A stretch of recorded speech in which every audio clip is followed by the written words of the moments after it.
धर्मराज युधिष्ठिर के शासनकाल में हस्तिनापुर की प्रजा सुखी तथा समृद्ध थी। कहीं भी किसी प्रकार का शोक व भय आदि नहीं था। कुछ समय बाद श्री कृष्ण से मिलने के लिए अर्जुन द्वारिकापुरी गए। जब उन्हें गए कई महीने व्यतीत हो गए, तब धर्मराज युधिष्ठिर को विशेष चिंता हुई। वे भीम से बोले, हे भीमसेन, द्वारका का समाचार लेकर भाई अर्जुन अभी तक नहीं लौटे और इधर काल की गति देखो।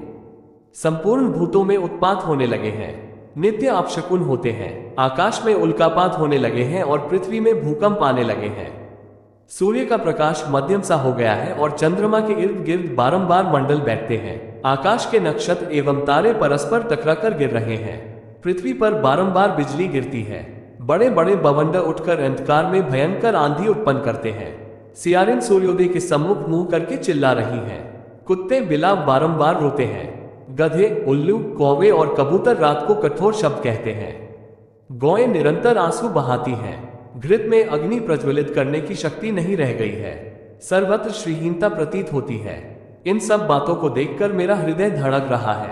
न जाने ये अपशकुन किस विपत्ति की सूचना दे रहे हैं। क्या भगवान श्री कृष्ण इस लोक को छोड़कर चले गए या अन्य कोई दुखदायी घटना होने वाली है। उसी क्षण आतुर अवस्था में अर्जुन द्वारका से वापस आए। उनके नेत्रों से आंसू बह रहे थे, शरीर कांतिहीन था और गर्दन झुकी हुई थी। वे आते ही धर्मराज युधिष्ठिर के चरणों में गिर पड़े। तब युधिष्ठिर ने घबरा कर पूछा, हे अर्जुन, द्वारकापुरी में हमारे संबंधी और बंधु बांधव सभी लोग तो प्रसन्न है ना? हमारे नाना शूरसेन तथा छोटे मामा वसुदेव तो कुशल से है ना? हमारी मामी देवकी अपनी सातों बहनों तथा पुत्र पौत्रादि सहित प्रसन्न तो है ना? राजा उग्रसेन और उनके छोटे भाई देवक तो कुशल से है ना?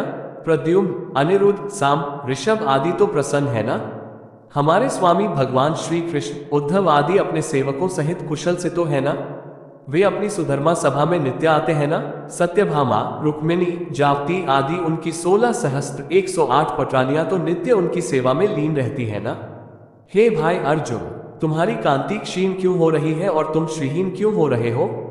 धर्मराज युधिष्ठिर के प्रश्नों की बौछार से अर्जुन और भी व्याकुल एवं शोकाकुल हो गए। उनका रंग फीका पड़ गया, नेत्रों से अविरल अश्रुधारा बहने लगी, हिचकियां बांध गई।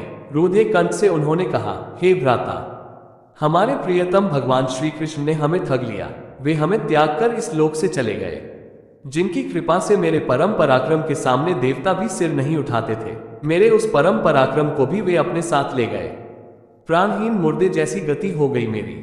मैं द्वारका से भगवान श्री कृष्ण की पत्नियों को हस्तिनापुर ला रहा था, किंतु मार्ग में थोड़े से भीलों ने मुझे एक निर्बल की भांति परास्त कर दिया। मैं उन अबलाओं की रक्षा नहीं कर सका।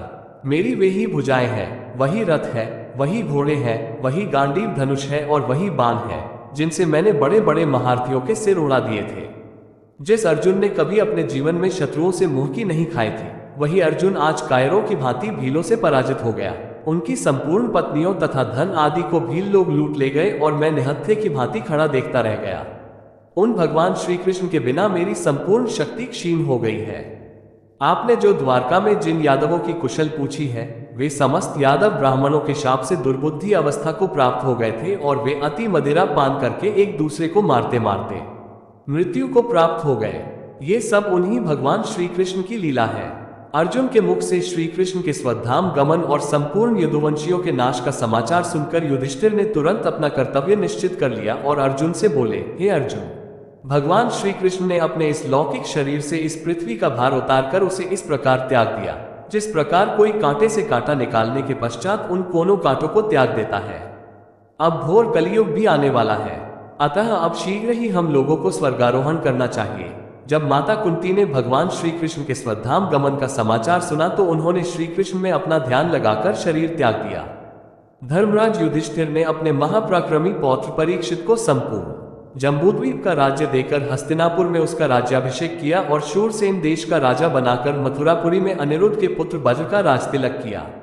तत्पश्चात परमज्ञानी युधिष्ठिर ने प्रजापति यज्ञ किया और श्री कृष्ण में लीन होकर संन्यास ले लिया। उन्होंने मान, अपमान, अहंकार तथा मोह को त्याग दिया और मन तथा वाणी को वश में कर लिया।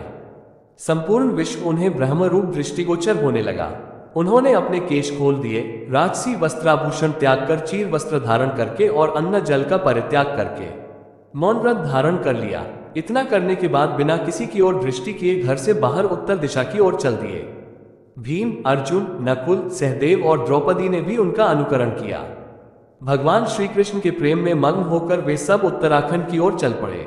उधर विदुर ने भी प्रभास क्षेत्र में भगवन्मय होकर शरीर त्याग दिया और अपने यमलोक को प्रस्थान कर गए। सभी पांडव मार्ग में श्रीहरि के अष्टोत्तर शत नामों का जप करते हुए यात्रा कर रहे थे। उस महापथ में क्रमशः द्रौपदी, सहदेव, नकुल, अर्जुन और भीमसेन एक एक करके गिर पड़े। अब मात्र युधिष्ठिर ही जीवित बचे थे। कहते हैं कि देवराज इंद्र के द्वारा लाए हुए रथ पर आरूढ़ होकर वो स्वर्ग चले गए।